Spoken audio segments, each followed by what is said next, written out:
Reflexión Evangelio miércoles 6 de noviembre de 2019. Lucas 14 del 25 al 33. En aquel tiempo mucha gente acompañaba a Jesús. Él se volvió y les dijo: Si alguno viene a mí y no pospone a su padre y a su madre, a su mujer y a sus hijos, a sus hermanos y a sus hermanas, e incluso a sí mismo, no puede ser discípulo mío. Quien no carga con su cruz y viene en pos de mí, no puede ser un discípulo mío. Y esta palabra, que también creo que la hemos reflexionado en otro momento, nos recuerda que nosotros estamos llamados a ser discípulos de Jesús. Y el ser discípulo de Jesús no es como el resto de los discípulos. Los rabinos en ese tiempo, en el tiempo de Jesús, pues ellos se daban el lujo de que llegaran los discípulos y los escogieran a ellos. Obviamente cada discípulo buscaba quien pudiera tener prestigio, ser reconocido y así. Pero también, claro, obviamente el maestro también se da el lujo de decir sí o no. Tampoco fuera tan fácil para la persona, para aquel que quería ser discípulo. Jesús es el que llama, Jesús es el que nos invita. Y nos invita a todos. Por eso yo a veces digo esa frase de muchos son los llamados y pocos los elegidos. Yo diría más bien, muchos son los llamados, o todos son los llamados, pero pocos son los decididos. ¿Y por qué? Porque la gente no ha entendido que el discipulado de Jesús no es igual que el discipulado de los rabinos.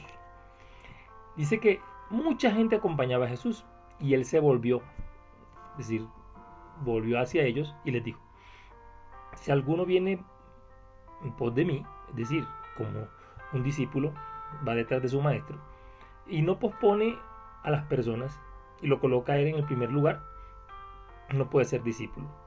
Y no es que el Señor necesite ser el primero para, pues, destacarse, sino que al final de cuentas somos nosotros los que necesitamos que Él sea nuestro principal. El Señor Jesús, cuando entre en nuestra vida, cuando nosotros lo dejamos entrar, realmente es el que nos puede dar claridad, nos puede dar la luz acerca de cómo tenemos que vivir. Muchas veces no sabemos cómo realmente tenemos que vivir, cómo realmente tenemos que actuar, cómo realmente tenemos que tomar decisiones. ¿Y por qué? Porque muchas veces en nuestras relaciones nos apegamos a las personas. A veces dependemos de las personas. Y eso va generando que realmente no le demos el lugar a Dios. Y teniendo en cuenta que Dios es el que mejor sabe lo que nos conviene. Cuando el Señor dice aquí que quien no pospone a su padre, a su madre, a su mujer, a sus hijos, sus hermanos, todo, incluso a sí mismo, no está diciendo que nosotros despreciemos a nuestra familia o a las personas que amamos, sino que Él debe ser el primero para que Él nos enseñe cómo amar a esas personas, cómo amar a nuestros padres, a nuestras esposas, esposos, hermanos, hermanas, amigos, familiares. Él nos puede enseñar. Y eso es lo que tenemos que aprender. Y eso es lo que tenemos que pedirle al Señor. Y dice: quien no carga con su cruz y viene en pos de mí, no puede ser discípulo mío. Siempre se ha hablado del tema de cargar la cruz, y entonces es cargar la esposa que tiene que cargar al hijo borracho, al esposo borracho o al hijo drogadicto, o una relación de una pareja conflictiva, tóxica. No. Cargar la cruz en Jesús es cargar con su propia realidad, asumirla para trabajarla. Mientras uno no trabaje su realidad, su situación, no podrá trabajarla, y precisamente necesita tomar su carga e ir detrás de Jesús para que sea Jesús el que nos vaya enseñando cómo asumir eso, cómo vivir ese discipulado en todos los sentidos de nuestra vida. Y dice, va poniendo el Señor y coloca dos ejemplos. Dice: así, ¿quién de ustedes, si quiere construir una torre, no se sienta primero a calcular los gastos, a ver si tiene para terminarla? No sea que si echa los cimientos y no puede acabarla, se pongan a burlarse de él los que lo miran y diciendo: este hombre empezó a construir y no pudo acabar. Y esto también nos está diciendo algo importante. Hay que proyectar, hay que calcular. Por eso es tan fundamental que todo creyente tenga un proyecto de vida. Pero a veces vivimos así, improvisadamente, a pesar de que tenemos en nuestra vida a Jesús, que es el Maestro y que es el que nos puede enseñar cómo realmente vivir. Por eso Él es el camino, la verdad y la vida. Y Él nos va mostrando cómo tenemos nosotros que proceder. El Evangelio todo nos ha ido diciendo cómo tenemos que vivir. Lo que pasa es que es muy difícil para un ser humano entrar en la lógica de Dios y vivir realmente de una forma coherente. Y a mí me gusta esta parte donde dice, ¿quién de ustedes si quiere construir una torre no se sienta a calcular los gastos para ver si puede terminarla? Porque realmente nosotros no, cuando iniciamos un proyecto o una carrera o un sueño que tenemos, no somos capaces de llegar hasta el fin. Normalmente procrastinamos. Ese procrastinar es postergar, postergar, postergar, postergar y nunca realmente llegar a calcular.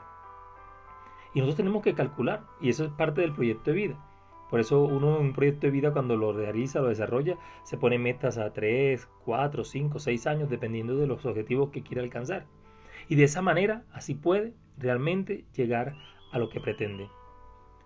Lo que pasa es que no estamos acostumbrados. No estamos acostumbrados a este ejercicio, a esta búsqueda, para poder realmente entender que nuestra vida no puede ser improvisada.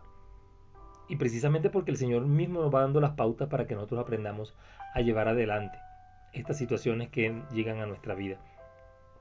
Tenemos que calcular. Y no solo porque la gente se vaya a burlar, si no alcanzamos esto o no alcanzamos aquello. Es para no sentirnos frustrados también. Y también para demostrarnos y convencernos de que en el nombre de Dios podemos lograr lo que nos proponemos. Si está bien para mí, para mi familia, para mi comunidad, Dios va ayudándonos a proyectarnos y a realmente vencer esas dificultades que se nos presentan en los caminos que tenemos.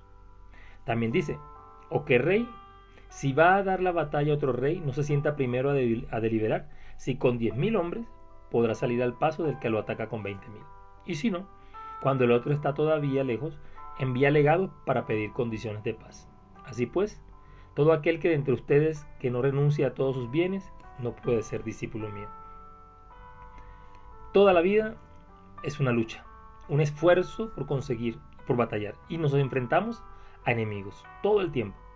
Enemigos humanos, pero sobre todo en el tema espiritual, a huestes, potestades, dominaciones, que quieren impedir que nosotros podamos ser discípulos de Jesús.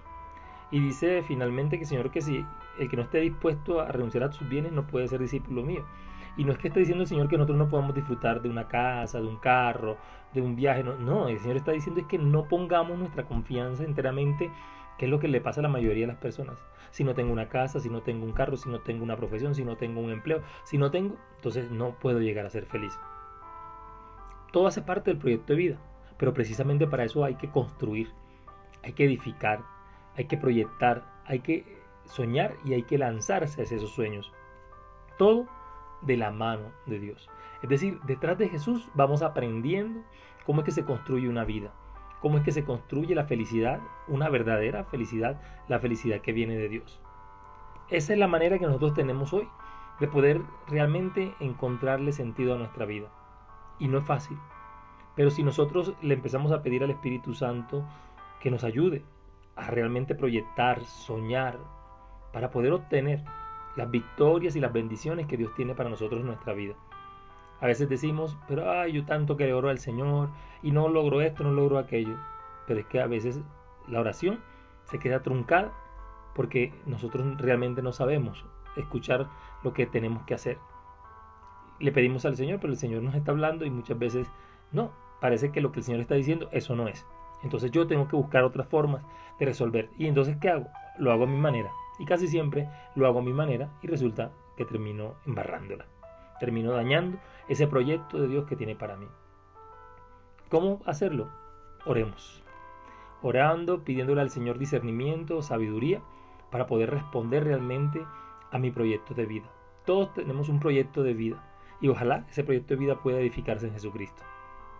Y no importa la edad, no importa los años. Si hay que comenzar de ceros, como por ahí en estos días publicaban una imagen y yo la repliqué. No importa comenzar de ceros, no importa los daños, no importa los años, lo que importa es tomar la decisión de arrancar y de arrancar de la mano de Jesús. Así que ánimo, adelante. Bendiciones en Jesús y María. Soy Javier Castañeda, seminarista audista. de la provincia Minuto de Dios.